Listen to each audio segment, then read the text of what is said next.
Selamat pagi, Oma, Opa, Bapak, Ibu, saudara-saudara yang terkasih dalam Kristus. Kembali lagi bersama saya Joshua dan Mbah Harto dalam acara Oke, hari ini Orang Kudus hari ini, tanggal 17 Juli 2022.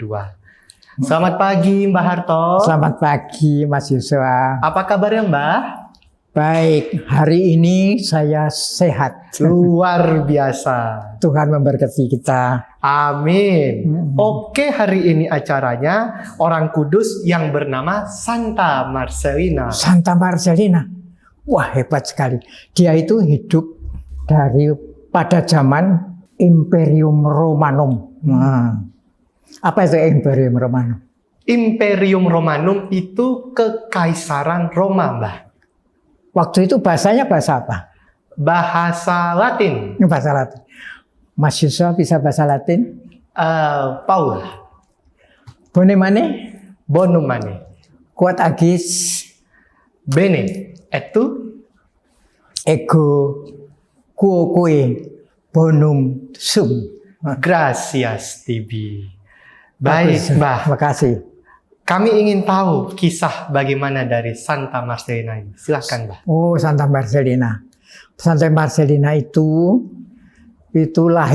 lahirnya dulu itu di Trier. Trier itu masih daerah Gaelia. Itu pada zaman Imperium Romanum itu masuk kekuasaan Roma, tapi sekarang termasuk Jerman.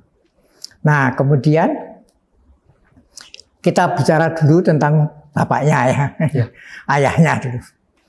Itu ayahnya itu seorang pejabat tinggi ring 1 dari kerajaan Romawi. Dia mendapat penghargaan dari Kaisar Konstantinus II. Itu terbukti dari itu surat-surat yang ada itu, yang disebut kodeks pada waktu itu, kodeks ya. Nah, Uranius itu namanya Uranius ya, itu punya anak 3. Yang satu Marcelina, yang kedua itu namanya Satyrus. Kemudian yang ketiga itu Ambrosius. Jadi Ambrosius itu anak yang terakhir, Ambrosius. Ambrosius lahir tahun 340. Sedangkan Marcelina tahun 332, terpaut 8 tahun. Nah, ketika ibunya meninggal, bapaknya meninggal, ibunya mengajak anak-anak itu, ketiga anaknya itu pindah ke Roma, ke pusat Roma. Karena mereka bangsawan. Jadi ibunya itu bernama Aurelii Samaci. Aurelii Samaci itu sangat dikenal oleh kepausan, oleh keluarga paus. Nah, kemudian di Roma ya, itu Marcelina itu mengasuh adik-adiknya itu luar biasa. Dilatih ini, dilatih itu, terutama tentang kerohanian atau spiritualitas, atau kalau zaman sekarang agama lah ya, agama. Nah, terpautnya 8 tahun. Jadi kalau Ambrosius itu umur 6 tahun misalnya mau masuk SD ya, Marcelina kan sudah umur 14 tahun. Nah, jadi bisa membimbing adiknya. Nah, kemudian ternyata ketiga-tiganya itu nanti jadi orang kudus semua nanti. Nah, sekarang kita bicara dulu tentang bapaknya dulu. Bapaknya walaupun dia sudah meninggal, tapi dia mempunyai jasa kepada kerajaan Roma. Sehingga Sri Paus juga menghormati keluarga itu. Nah, pada suatu kali Marcelina yang umur 21 ya, itu kan seringkali ke gereja. Orang ini kok kudus sekali. Pada hari Natal itu Sri Paus memberi kerudung kemurnian. Nah, bayangkan itu pada 353. Karena umur 21, nah itu pada 353 Nah, hebat sekali. Mereka jadi mendapat perhatian. Nah, sekarang adiknya juga mendapat perhatian dari Sri Paus. Nah, maka 19 tahun kemudian itu kan dia belajar studi dan macam-macam, terutama teologi, bahasa Latin, pokoknya bahasa, karena dia memang sudah berbahasa Latin ya. Bahasa, kemudian hukum. Jadi menguasai 3 ilmu yang luar biasa itu. Juga retorika. Nah, pada zaman itu kan retorika itu penting. Kita masih ingat dalam film Julius Caesar. Itu kan jago-jago pidato semua. Kemudian dia diangkat menjadi gubernur. Pada waktu itu gubernur di Milan. Tahu Milan ya? Di Italia ya. Mengingatkan apa Milan? Ingat sepak bola ya. Sepak bola apa? AC Milan. AC Milan. Inter Milan. Satunya Inter Milan ya, bagus ya. Iya. Ya. Kalau saya ingatnya Sampdoria sekarang. Ya, betul. Nah, masih ingat, berarti tahu tentang Italia ya, dari zaman sekarang. Terima kasih, Mas. Kita lanjutkan Marcelina tadi. Marcelina tetap mendampingi gubernur. Nah, gubernur masih dinasihati. Walaupun sudah jadi gubernur, dia masih dinasihati. Tapi dia taat pada kakaknya itu.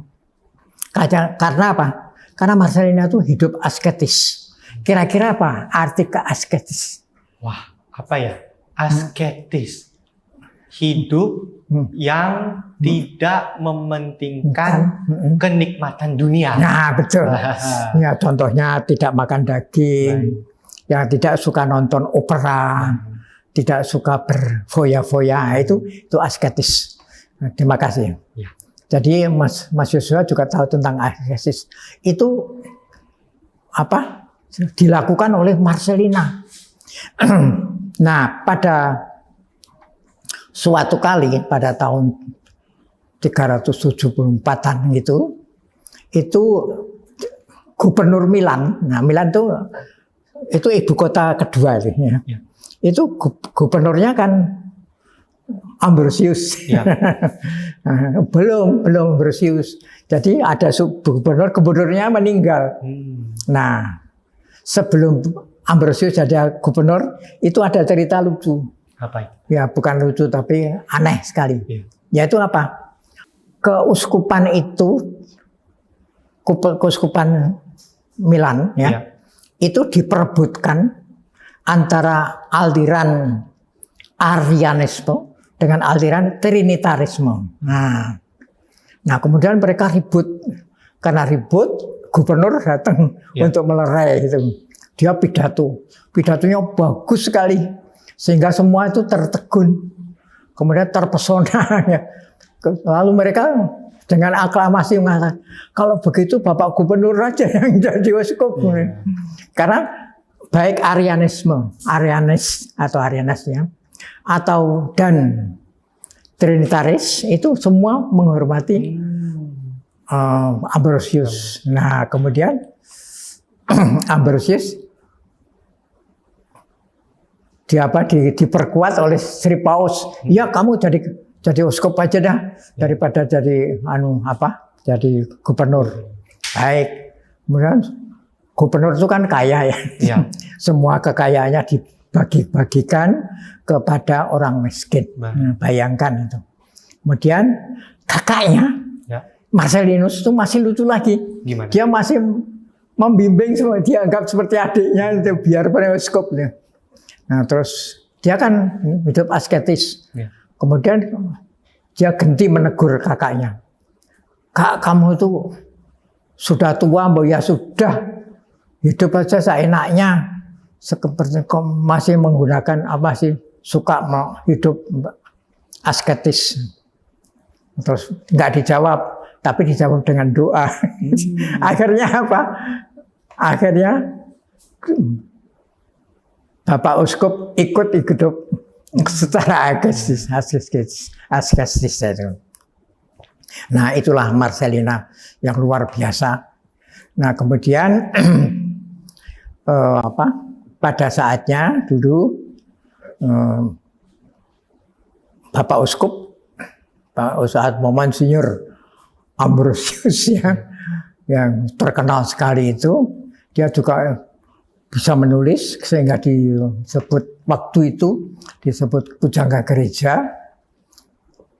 Lalu dia dimakamkan, meninggal dimakamkan.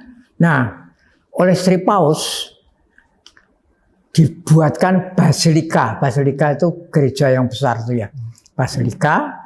Nah, kemudian dia berada di itu bawah altar basilika itu. Itu kemudian 1 tahun kemudian Marcelina meninggal, juga dimakamkan di situ. Lalu kakaknya Ambrosius, Satirusnya, itu juga meninggal dan dia juga dinyatakan sebagai orang kudus, lalu juga dimakamkan di situ. Nah, itu cerita tentang Marcelina yang luar biasa. Dia bukan suster loh, bukan biarawan, bukan biarawati, tapi orang awam, tapi bisa menjadi orang kudus. Mas Yuswa juga bisa jadi orang kudus.